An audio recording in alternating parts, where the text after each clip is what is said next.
kami dari kelompok 4 dan kami akan mengangkat materi tentang pencurian dan pembajakan dalam dunia sistem informasi. Anggota kelompok kami terdiri dari Berliana Najasa Putri, Vela IG Alfizi, Median Saputra, dan Revaldi Mirza Pratama. Di sini saya akan menjelaskan sedikit mengenai awal mula sejarah pencurian dan pembajakan dalam dunia sistem informasi.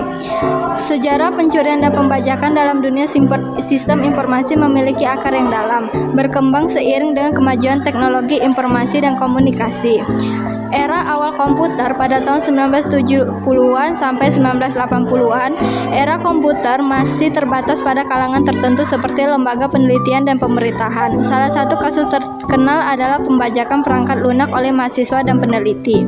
Kemunculan internet dan ROM pertama pada tahun 1980-an sampai 1990-an. Dengan berkembangnya internet, kasus pencurian data semakin meningkat. Pada tahun 1988, Robert Topan Morris menciptakan ROM Morris yang menjadi ROM internet pertama. ROM ini menyebabkan kerugian besar dan membuka mata dunia akan bahaya keamanan siber. Pada era .com dan pembajakan perangkat lunak, pada tahun 1990-an awal 2000-an. Masa ini ditandai dengan ledakan .com dengan penyebaran internet yang lebih luas. Pembajakan perangkat lunak seperti sistem operasi aplikasi dan game meningkat.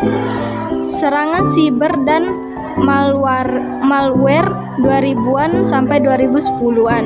Pencurian data oleh peretas menjadi semakin canggih dengan serangan besar-besaran seperti serangan DDoS, pencurian identitas dan serangan terhadap perusahaan besar. Era modern.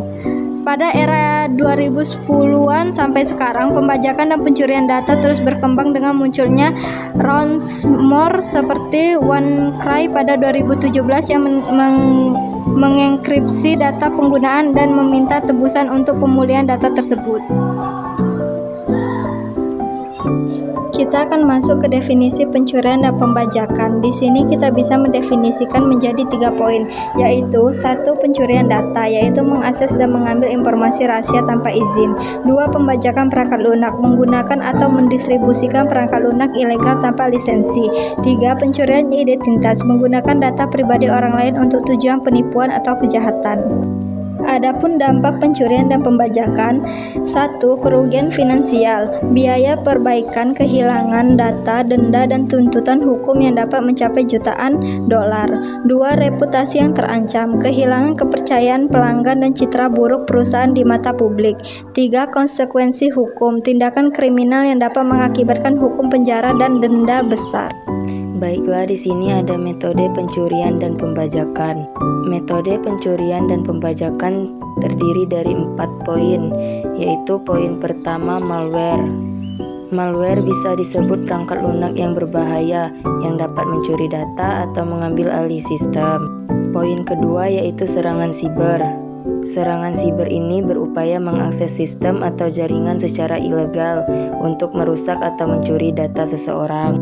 Poin ketiganya adalah phishing. Phishing ini bisa disebut sebagai penipuan melalui email atau situs palsu untuk mendapatkan informasi sensitif.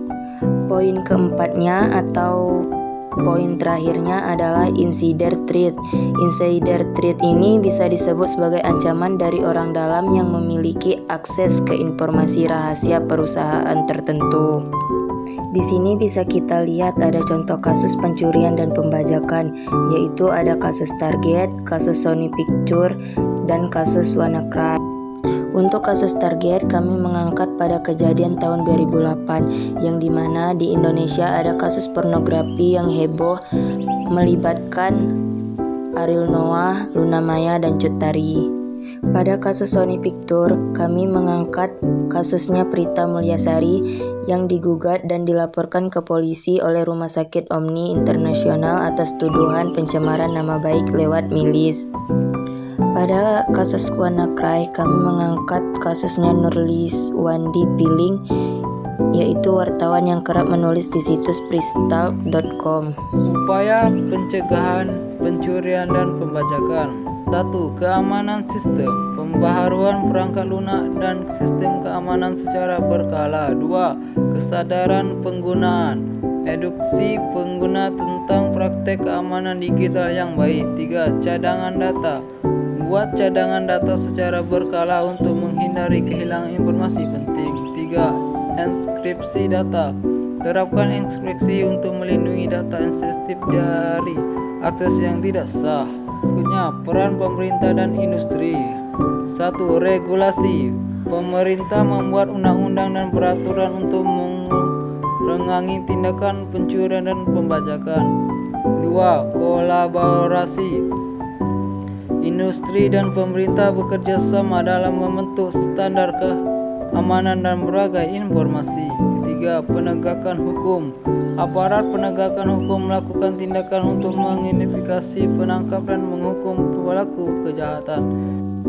Dari materi pencurian dan pembajakan dalam dunia sistem informasi, kami bisa menyimpulkan bahwa pencurian dan pembajakan dalam dunia sistem informasi merupakan ancaman serius yang sedang berdampak luas, dan diperlukan pendekatan menyeluruh untuk mencegah dan meminimalisir kejadian tersebut.